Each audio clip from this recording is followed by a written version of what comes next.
And you missed the Commonwealth as well, aren't you? Yeah, I mean that was sort of ifs and buts. Even if I was fully fit and didn't have no injuries, that was sort of like up in the air. I maybe could have got in shape for it, but I told the physios I don't really want to rush to get back for competition too Games. soon. Yeah, so I thought let me make sure everything's 100%. Go back out to Jamaica and then just get on with it and get ready for next. So when are you going back to Jamaica? In about a month's time.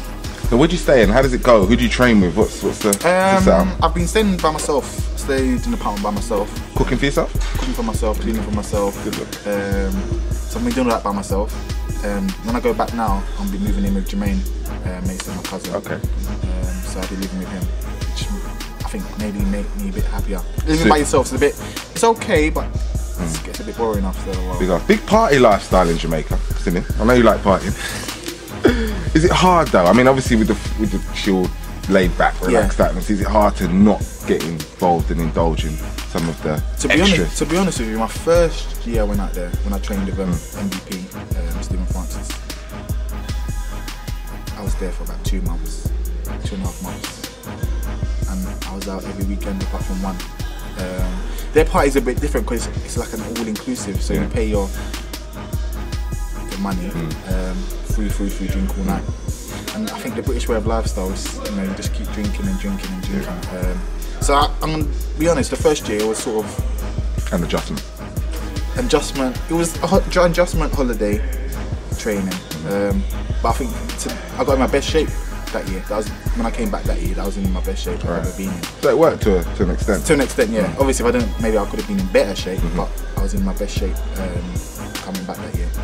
But this time going back, obviously that won't. Your focus is. Yeah, my last year, the year I went back last year, I think I partied maybe twice. Christmas, New Year's, on my birthday. But there wasn't even big nights like that. They were just warm and easy. Because obviously I was like, I've done my party in here. Now I'm out here to. It wasn't new again. No, it was like the first year was like sort of a new experience, and I was just taking it all in. But the year just gone by, the winter just gone by. I was like, nah, I'm not gonna party. Let me just go out there, train, have my little enjoyment once in a while. Similar mindset when you get out again. When you get out there again this year. Yeah, I mean, I think I might come back. I might come back for Christmas and New Year's this year. I've missed it the last 2 years in England, so I might come back this year. But so yeah, I'm going back in again, hard again. So you're MVP, right? No, races. Races. Yeah, the first year I went back I was with MVP, right. And then last year I was with races. So that's races. Usain Bolt. Yes. And the crew. Must be quite inspirational. Yeah, I mean they've had all the sprinters, barring one, they've had actually a very good year this year. Yeah, true. So I mean, how do you mix it with those guys? Because obviously you're British, they're Jamaican. The trend would have it that you come last in any sprint. So is it not like yeah, that? well, I didn't really get to do the sprint. It was more background work. Right, It's normally going 2, so I find another sprinter, a guy from Guadeloupe, who I was training with. So I didn't really get into it, but obviously I wasn't the fittest out of all of them. But going into it, I was maybe like 3rd, 4th fastest out of the 6 sprinters they got. I think I'm about 6 now. Obviously I've had the end. I think most of them are around PBs this year, so I've got a bit of a way to go. But you're looking forward to that though, right? Yeah, I'm looking forward to it a lot. 2011, how's it go for you? I mean, obviously you've got to get through the winter, and provided you do so fit, stay 100%. Yeah. How does it go? I mean, what are you looking to focus on? I mean, I wanted to come back for indoors. I spoke to Glenn Mills when he was over here, and spoke about I want to do indoors. At first he was like, no indoors for you.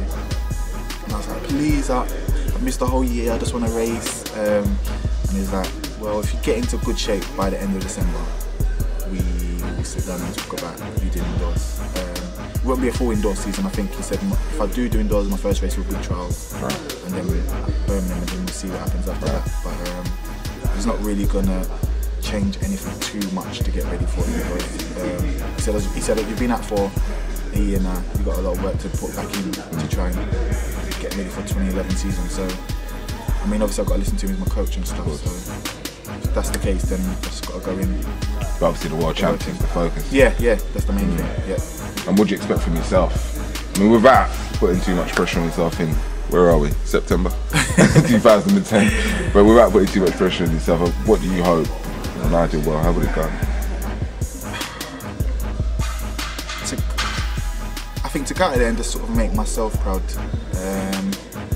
So that would have to be, I don't even know, time-wise or Just performance. I think for me, making a final standard for me. I don't really look at nothing less. At my stage in my career now, I don't look at nothing less than go out there and making the final. So it's looking right about 9.99 is sort of standard now to make the final. I mean, so obviously I'm gonna have to go out there and at least do that. So you got to run a PB. Yeah. I'm looking to run a PB before the even champs come round. You might have to with the standard of domestic competition. Yeah. At the moment, I mean, you've got a few athletes who may not have missed this season, but didn't perform as 100% all out as they could have done. Harriet Kane, James Dassa Olu, and Dwayne will probably be running next year as well. So there's a few athletes you got to run. Has it ever been so tough, the standard? For me, sort of being at my sort of starting for like 2007 when I sort of came into the senior team like properly, I would say no, it hasn't really been. I mean, majority of athletes are running about 10.2, 10.1, 10.2, but now it's 10.0. Yeah. 10.0 is like sort of standard now. That's a good thing, isn't it? Yeah, no, it's a good thing because obviously 10.0 standard in England and in the world, it's like 9.8, sort of 9.8, 9.9 standard. So it's a good thing that we're all pushing each other in the right direction. Away from the track, I mean, how's life for you? You cool? You got any other aspirations, any other plans apart from running? I've got something in the pipeline. I can't talk about it right now. Oh, it's secret? Yeah, Top secret? Top secret. Not a Global Sporting Colour exclusive? Nah, not yet, not yet. There's some legal stuff I've got to talk about, but there's something in the pipeline. Exciting? Yeah. Okay. Very big business, prospect going on. Look forward to hearing about that. It will be a Global Sporting Colour exclusive, won't it? Yeah, when all the paperwork's done, then yeah, you'll be the first to hear about it. Okay, good luck. Well, good luck with that and everything on the track. Thanks and I hope you get your PB, your 9.9. What do you think you can run? How fast can you go? Going on what I've done in the last couple of years, I mean, I ran 10.05 into like a minus 1.8. 10.03 into a 1.6, I think. Yeah, so that equals like 9.9 low at least. So hopefully, 9.9 low at least, but obviously, hopefully training and stuff and getting into the right shape, hopefully things will be better. What do you make of the Bolt sensation and his prediction that he'll run 9.4 one day?